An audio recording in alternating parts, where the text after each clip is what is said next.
Alright everyone, it is time for one of the most anticipated races of this entire competition.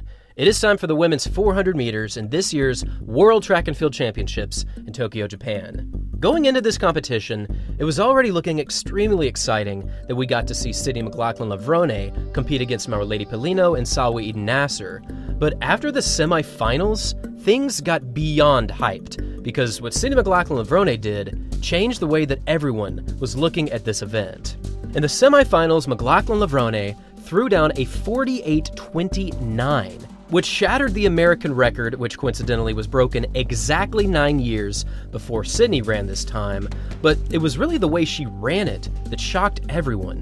Going through the opening 200, Sydney looked smooth and powerful, and over the final 200, it seemed as though her effort was just so relaxed compared to everyone else. And down the home stretch, when everyone else was fading, she stayed strong and determined. And even though she was nowhere close 100%, she improved on the national record for the US by almost half of a second. This has left many people asking the question, how fast will she go in the final? And while some people think that the 48-second barrier is certainly going down, some people think that the world record is actually set to fall.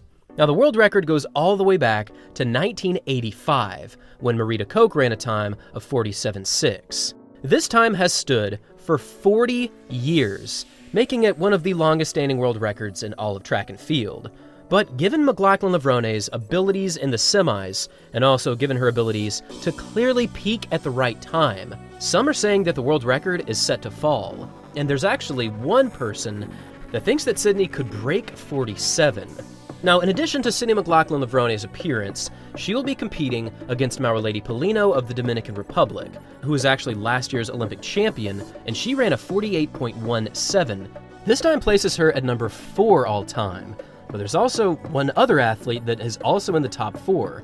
It's the third fastest athlete in history, Salwa Eden Nasser from Bahrain, who was the 2019 world champ, and she holds a personal best of 48.14.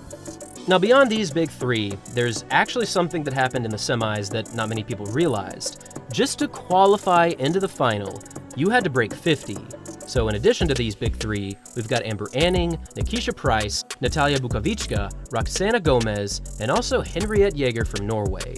This final is set to be a true highlight of this year's World Champs. But how fast can they go in this 400 final? As this women's 400 was quickly approaching, the rain also, unfortunately, made its presence known. This seemed like it might slow down these athletes enough to prevent them from breaking 48. However, I am happy to say that that is not the case. Because as McLaughlin-Levrone, Polino, and Nasser took off over the opening 200, it was apparent that we were in for something special. But McLaughlin-Levrone brought out some of the greatest finishing speed that we have ever seen. And with a stunning finishing result of 47.78 seconds, McLaughlin-Levrone just took down the championship record that has stood since 1983. That means that McLaughlin-Levrone not only broke her own national record and broke the 48-second barrier, but she took down this championship record that had stood for 42 years.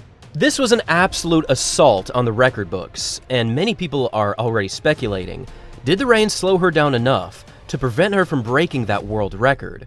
Now, in a shocking development, second place went to Marilady Polino in 47.98, making this the first and only race where two women went under 48 in the exact same 400 final. Now, not to be outdone was Salwa Eden Nasser in third place, who finished in 48.19. And I gotta say, this just might be the single greatest women's 400 race in the history of track and field. This race broke brand new barriers, this race brought out some of the most insane performances I've ever seen, and honestly, I think it proves that Sydney McLaughlin-Levrone can really do anything she sets her mind to. 47.78 is just ridiculous, and I honestly believe that she is capable of breaking that world record when she gets good conditions and when she gets a little bit more experience put together. Now, just as we thought would happen, every athlete in this final broke 50 seconds, and rounding out the top 8 include Natalia Bukovička in 49.27, followed by Amber Anning, Roxana Gomez, Henriette Jaeger, and Nikisha Price. This women's 400 will go down in history as the greatest ever, and taking this huge win was Sydney McLaughlin-Levrone. Thanks for watching, everyone, and as always, until next time.